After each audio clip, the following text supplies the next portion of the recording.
Praise the lord. హల్లెలూయా. దేవుని పరిశుద్ధ నామానికి మహిమ కలుగును గాక. క్రీస్తు యేసునందు నా ప్రియమైన దేవుని బిడ్డలని మీ అందరికీ హృదయపూర్వకమైన శుభములు తెలియజేస్తున్నాం. ప్రియమైన దేవుని బిడ్డలారా, ఎలా ఉన్నారు?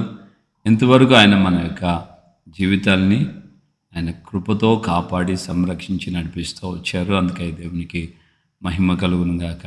గత కొద్ది రోజులకి, గత వారాలలో సేవ నిమిత్తమై, పరిచయ నిమిత్తమై అటు ఇటు వెళ్ళటం ద్వారా వీడియో రికార్డింగ్ చేయలేకపోయాం. వాయిస్ మాత్రమే మీకు పంపించాం. సో దేవుడు ఈ విధంగా మళ్ళా తన యొక్క కృప చేత మళ్ళా ఈ విధంగా వీడియో ద్వారా మిమ్మల్ని దర్శించడానికి, మీకు దేవుని యొక్క వాక్యాన్ని ప్రకటించడానికి ఇచ్చిన ఈ గొప్ప సమయాన్ని బట్టి దేవునికి నేను కృతజ్ఞతాస్తుతి చెల్లిస్తున్నాను. ఆమేన్. హల్లెలూయా. సో ప్రియమైన దేవుని బిడ్డలారా, మన ఈ యొక్క దినమందు దేవుని యొక్క వాక్య భాగం నుండి మనం కొన్ని విషయాలు జ్ఞాపకం చేసుకుందాం.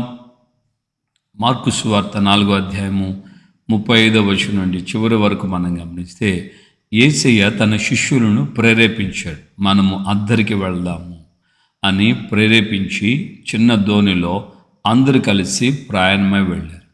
సో యేసు ప్రభువు కూడా ఆ దోణిలోనే ఉన్నాడు, ఆ చిన్న పడవలోనే ఉన్నారు. ఆయన పడుకొని నిద్రిస్తుండగా శిష్యులందరూ పడవను నడుపుతున్నారు అద్దరికి వెళ్ళడానికి. మధ్యలో వారికి గాలి తుఫాను ఎదురైంది.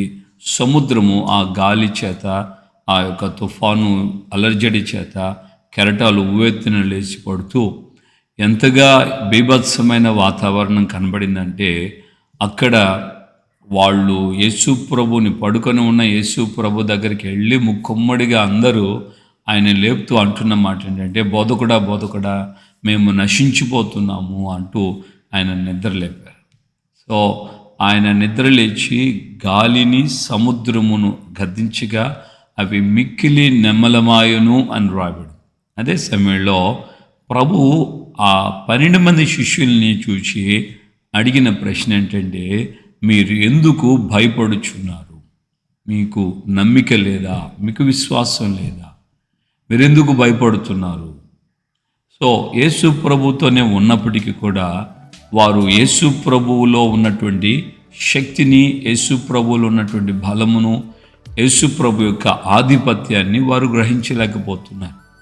ఎన్ని మాటలు, ఎన్ని సందర్భాలు యేసు ప్రభు నేను తండ్రి యొద్ద నుండి దిగి వచ్చాను, తండ్రి నేను ఏకమై ఉన్నాను అని చెప్పినప్పటికీ కూడా శిష్యులు ఏమనుకుంటున్నారంటే, ఆ చివరి వచనంలో ఈయనెవరో, ఈయనకి గాలియు తుఫాను సముద్రమును లోబడుతున్నాయి అని వాళ్ళు ఆశ్చర్యపడిపోతూ ఉండటం ఆ వాక్యాల్లో రాయబడింది. దేవుని బిడ్డలుగా ఈ రోజున మనం గమనించాలి, ఇన్ని విషయాలు గ్రంథస్థం చేయబడి మనం చదువుతూ వాటిని గ్రహించగలుగుతున్నప్పటికీ కూడా ఆ రోజులంటే ఇవన్నీ వారికి తెలియదు. సరే, వారు అవిశ్వాసం పొందారు, లేకుంటే ఆయన గురించి సరైనటువంటి ప్రత్యక్షత లేకుండా పోయింది. కానీ ఇప్పుడు మనం ఇవన్నీ కూడా మనకు గ్రంథస్థం చేయబడి ఉన్నాయి, లేఖనాల్లో ఆధారాలు ఉన్నాయి.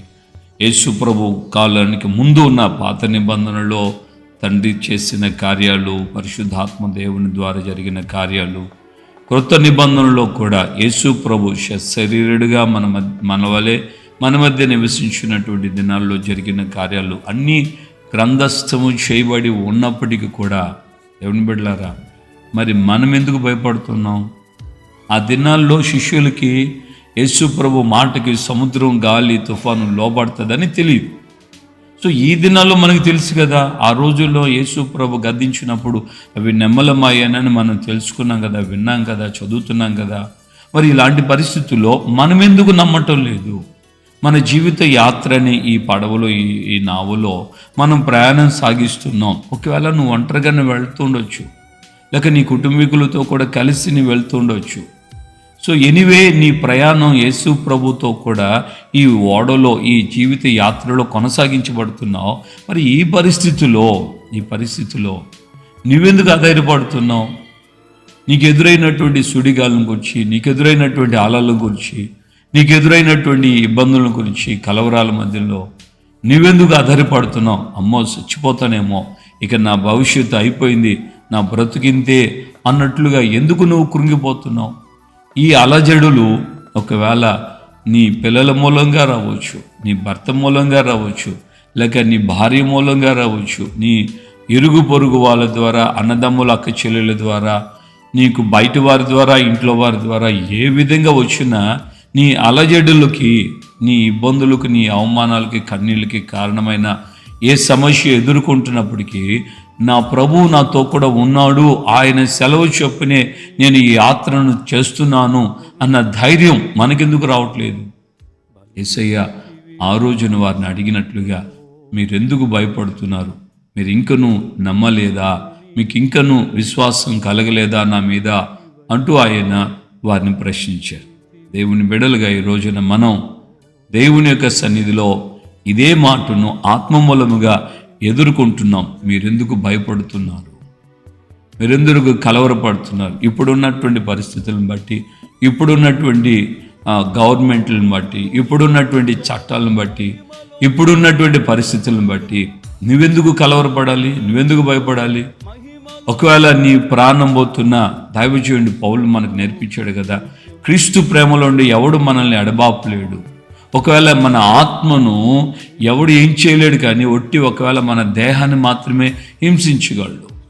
ఒకవేళ మన దేహంలో మనం వారి ద్వారా, ఈ ప్రభుత్వాల ద్వారా, ఈ యొక్క చట్టాల ద్వారా, ఉన్న పరిస్థితుల ద్వారా మనల్ని వారు హింసించిన మన ఆత్మ ఈ దేహాన్ని విడిచిన తర్వాత మనం తిన్నగా మన ప్రభు దగ్గరికి వెళ్ళిపోతాం కదా.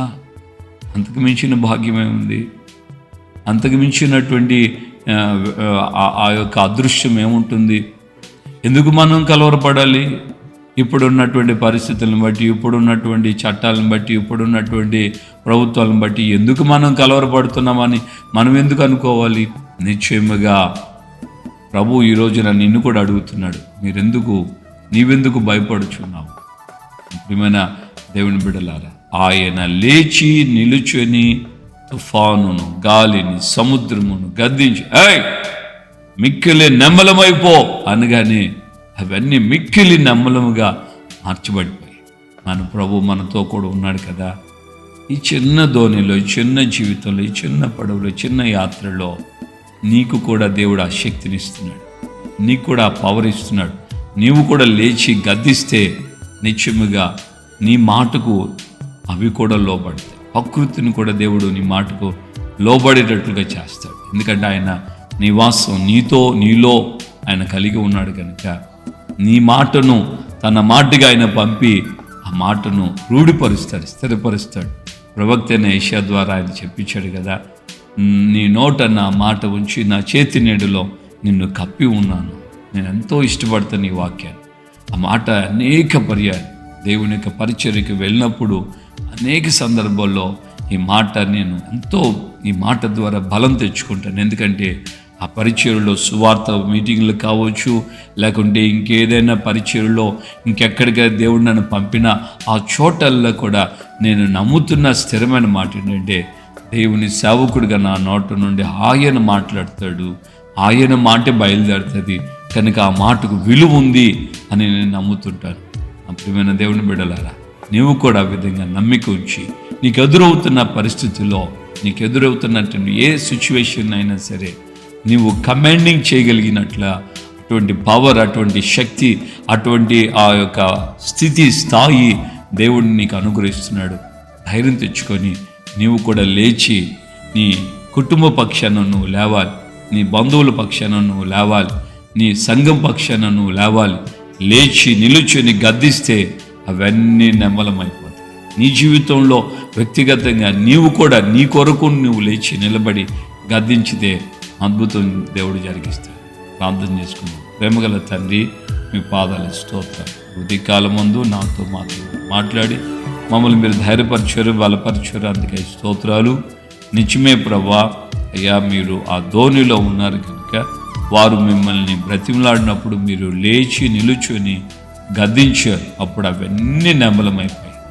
ఏ దేవుడివి మాలో నివసిస్తున్నారు కనుక మీ యొక్క వాక్య ప్రకారంగా, మీ మాట ప్రకారంగా మేమును సైతం లేచి నిలుచుని ఉన్నటువంటి పరిస్థితిని, ప్రళయపు ఆ అలజడులన్నింటినీ మేము లేచి నిలిచి గద్దించినప్పుడు అవి కూడా మిమ్మల్ని బట్టి మా మాటకు లోబడతాయని మేము పరిపూర్ణమైన విశ్వాసంతో మేము ఎదుర్కొంటున్నటువంటి స్థితిగతుల్ని మా ద్వారా మార్చబడేటట్లుగా మీరే మాకు తోడే ఉండి సహాయం చేయబోతున్నారు. అలాగే మీరు ప్రశ్నించారయ్యా, మీరు ఎందుకు భయపడుతున్నారని. కనుక ఈ రోజున భయపడుతున్నటువంటి నీ బిడల జీవితాలని మీరు ధైర్యపరచుదురుగాక. అధైర్యాన్ని తొలగించండి, విశ్వాసాన్ని పెంపొందించండి. మీరు వారిలో నివసిస్తున్నారన్న ధైర్యంతో వారు లేచి నిలుచుని అయ్యా ఆ యొక్క నాయన పరిస్థితుల్ని గద్దిస్తూ మీ యొక్క కృప చేత అద్దరికి చేరుకోవడానికి సహాయం చేయమని యేసయ్య నామములో ప్రార్థన చేసి పొంది ఉన్నాము తండ్రి. ఆమేన్. ప్రభువైన యేసుక్రీస్తు కృపయు తండ్రి అయిన దేవుని ప్రేమ పరిశుద్ధాత్మిక అన్యోన్య సహవాసం సమాధానం ఇప్పుడు ఎల్లప్పుడూ సకల పరిశుద్ధులకి మనకును ప్రభు రాకడ పర్యంతం కృపతోడై ఉండి నడిపించునుగాక. ఆమేన్ ఆమేన్. హల్లెలూయా. ప్రభుపేట అందరికీ వందనాలు. నిశ్చయముగా నీవు దేవుని పక్షాన, దేవుని ద్వారా, దేవునితో నువ్వు పరిస్థితుల్ని శాసించబోతున్నావు. ఆ విధంగా నీ ద్వారా కూడా పరిస్థితులన్నీ చక్కదిద్దబడుతుంది ప్రభు నీతో ఉన్న కారణాన్ని బట్టి. ఆమేన్. Praise the Lord. ఈ మాటలు మీరు అనేకులకి షేర్ చేస్తూ అనేకులు దీవించబడినట్లుగా మీ ప్రయత్నం సహాయం చేయాలని ప్రేమతో కోరుకుంటున్నాను. కృప మీకు తోడుగా ఉండును గాక.